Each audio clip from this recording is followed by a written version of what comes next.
Okay, it's 10 to 7 before sunrise in Vancouver.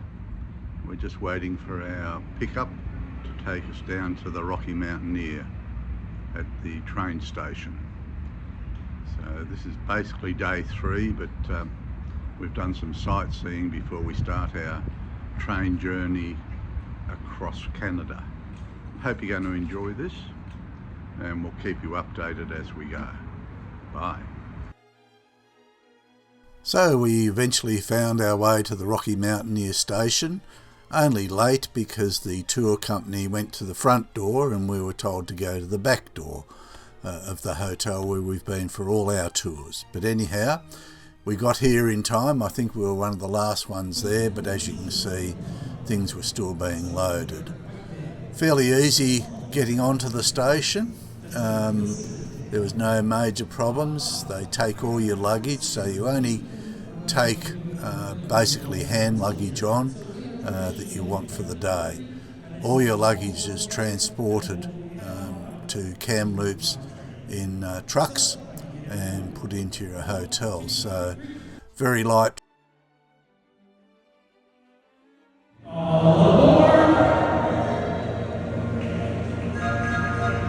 There you go.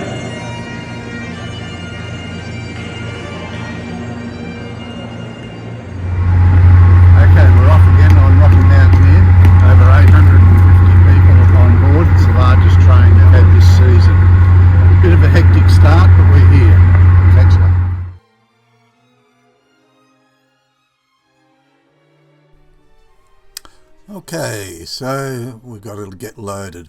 We're in Gold Leaf class, which there's several carriages under this designation, and this was ours up near the front of the train.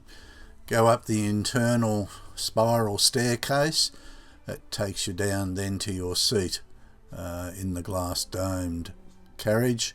We were down near the front, which was good, just near the service centre, and a big range of people from all walks of life and countries. Seats are very nice. Lois liked this especially, my wife, because they had heated seats so you could warm the seat up, and fully recline, lumbar support, you name it, footrest come out, the works. So couldn't complain about the seating. It was excellent. There's the happy travellers.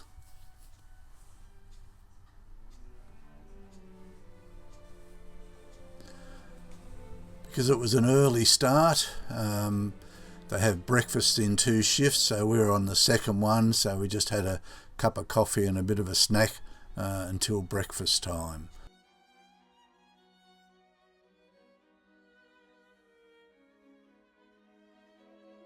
So that is because there's lots of workers on the side of the track, so you may have noticed we're going very slow and we're going around 10 miles an hour. We're going to be doing that for around the next 5 miles. So as well, something great to look out for here is if you do see any trains moving along the tracks and there's a red flashing light on the front of them, that means that they are being radio operated. So there's no driver on the train. Sometimes you can see them, they'll be stood on the side of the tracks and they have a little, like a little belt, remote control, and that's how they move the trains around. So you can look out for those in the area. Anything with a red flashing light is going by.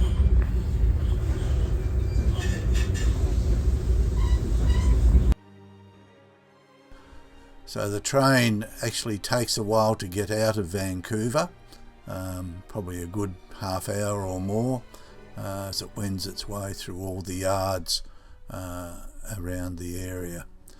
CNN obviously is their main staging ground for the west to east, east-west train, as well as all the internal routes, the passenger vehicles, commuter vehicles, commuter carriages, which there's a range of brands that pull out of Vancouver every day.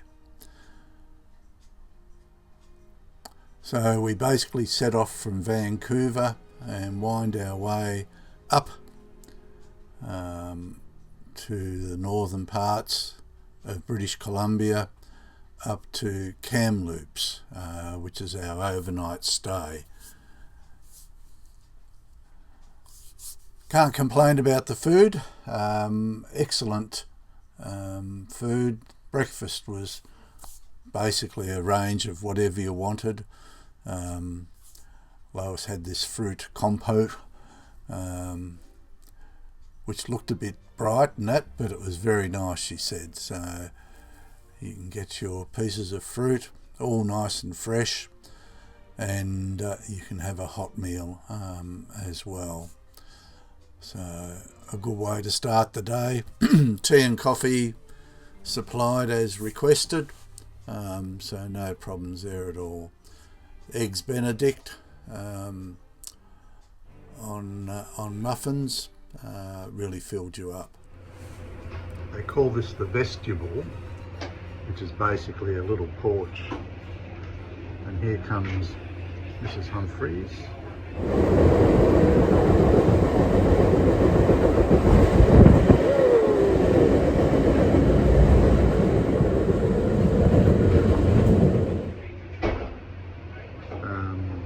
So you can come out in the open air, and while the train's beating along, it's don't stick your head out because the 100 k's an hour wings sort of zipping past. But yes, it's a real good treat to be able to have a bit of fresh air on a sealed system such as a train normally.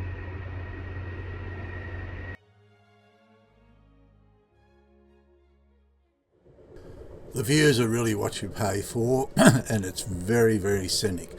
Most of the time we're travelling along beside rivers and through mountain gorges, and then later on we'll be onto the plains. But you notice the colour of the river changes.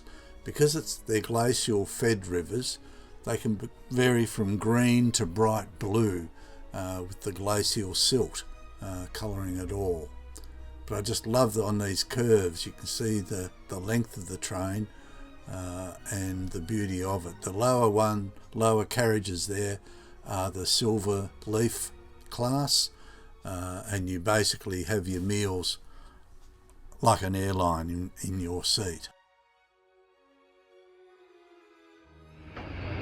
You mightn't be able to hear it, but on the other side of the river is the Canadian Railways track. This side is actually run and owned private track by the Rocky Mountaineer, and above the Canadian one is the Trans-Canadian Highway. So occasionally you can get glimpses of cars and trucks going by, but it's a very busy thoroughfare. I think we've probably passed about 6 or 8 trains going, well, they must be going west now, because we're heading east. We're going a bit northerly at the moment, heading up to Banff.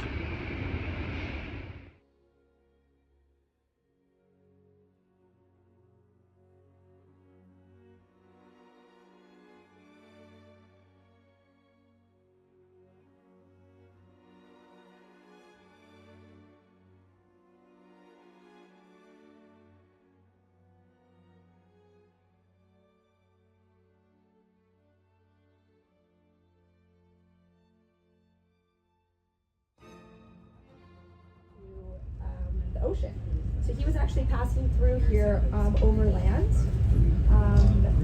but it was carved out by First Nations people, and it was very narrow little footholds, log platforms, and he was also very afraid of heights. So that wasn't ideal for Mr. Fraser. Nice. So you can actually see it's a little tourist area. You can there's a little tram up there too, a little air tram, and you can actually take it down. It leads up to the Trans-Canada Highway up there. So people can actually get that and go right over Hell's Gate. So about 100 years after Simon Fraser and his crew passed through here, the canyon got even more hellish. During the Canadian Northern Railway construction in 1914. So thousands of tons of rocks were actually blasted into the river. And it devastated the salmon run that year. It took about 30 years of research and repair.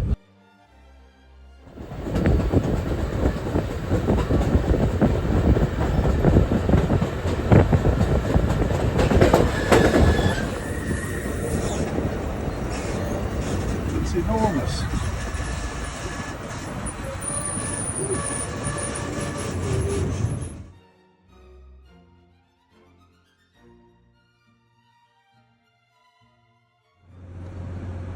Okay, so we're on the Rocky Mountaineer. We're just parked here.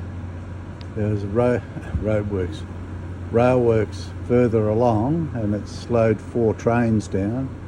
So now we're just waiting for the other trains to clear the area and we can go on. This is the second last train for the season. Next week is the last one. So there's 850 people on board today,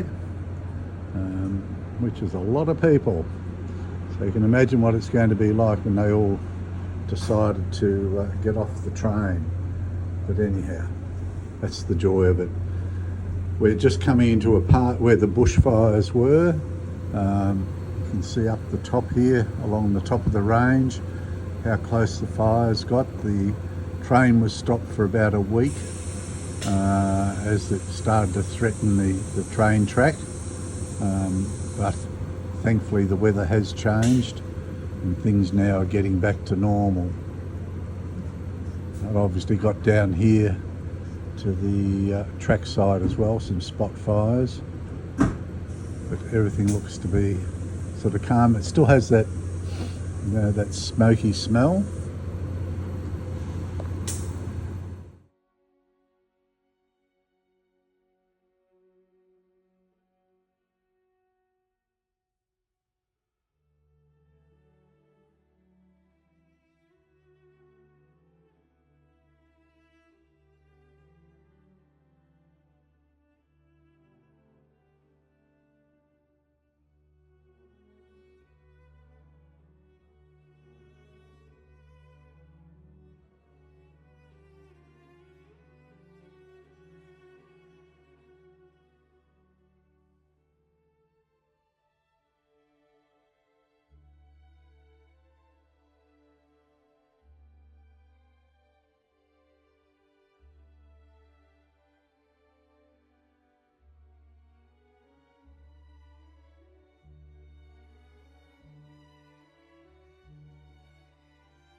As with breakfast, lunch was served, and it's like being in a 5-star restaurant. It was beautiful. Could not fault the food at all.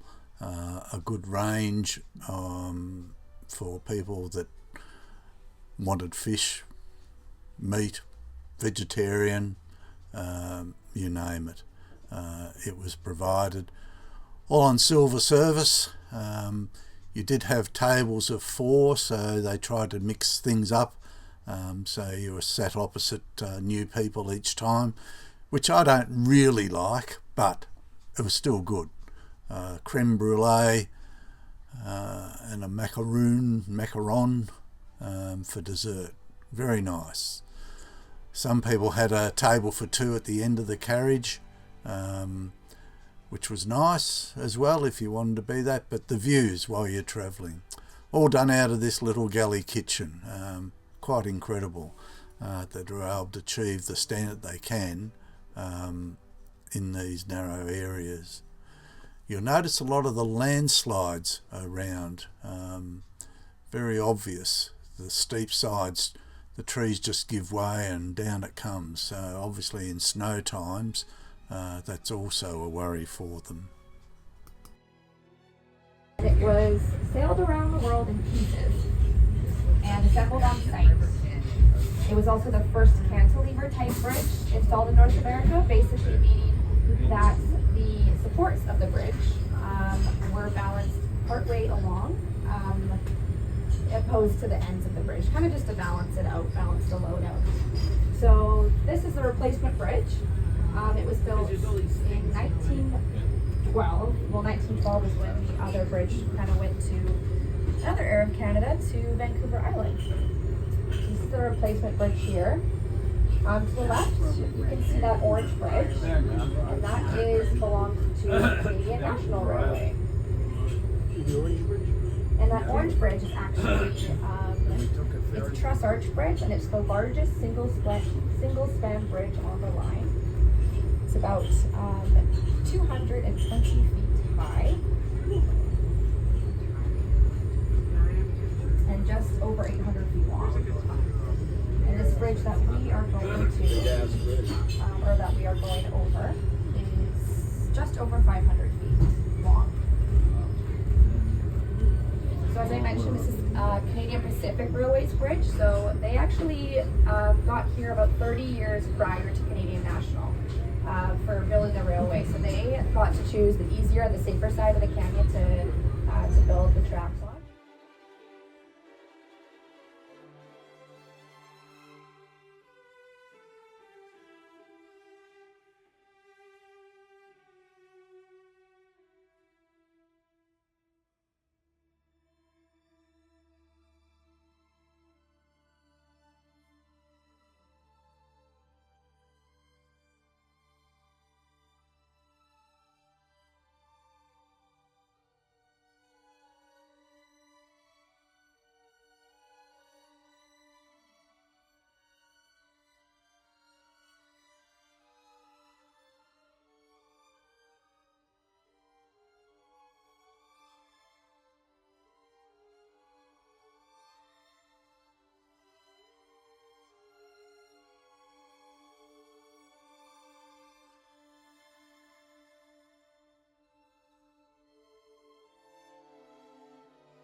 Okay, so we're just going into the Kamloops, which is our overnight stay on the way to the Rockies.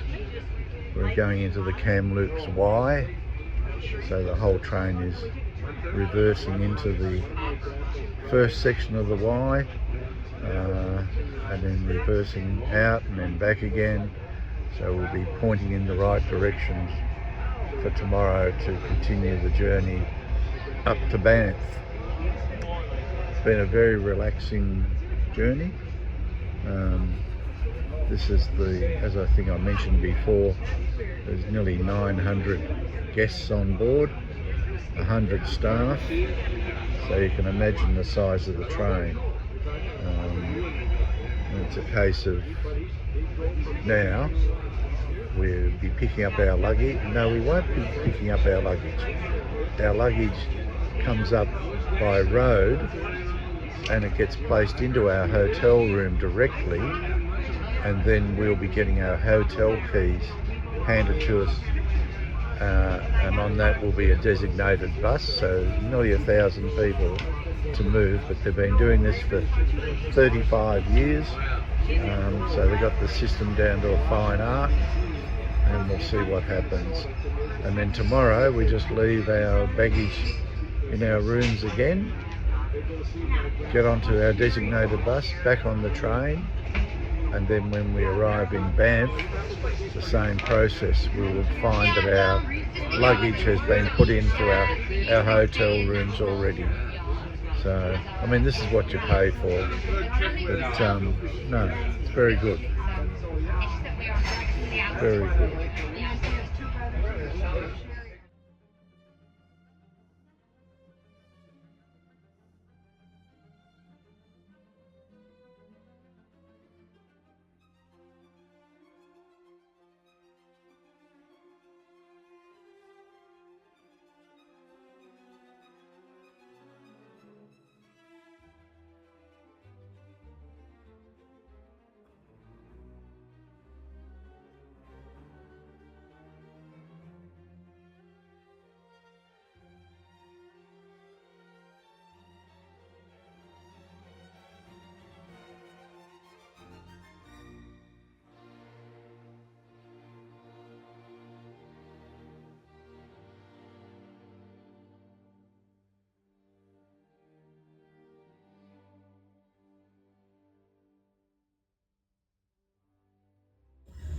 But yeah, we're going to start to see the Kamloops destinations team. They'll be waving us in on the buses, the motor coaches, and then we'll be heading downstairs. I'm going to grab those room keys for you, and then just remember we've got to wait for that full set break.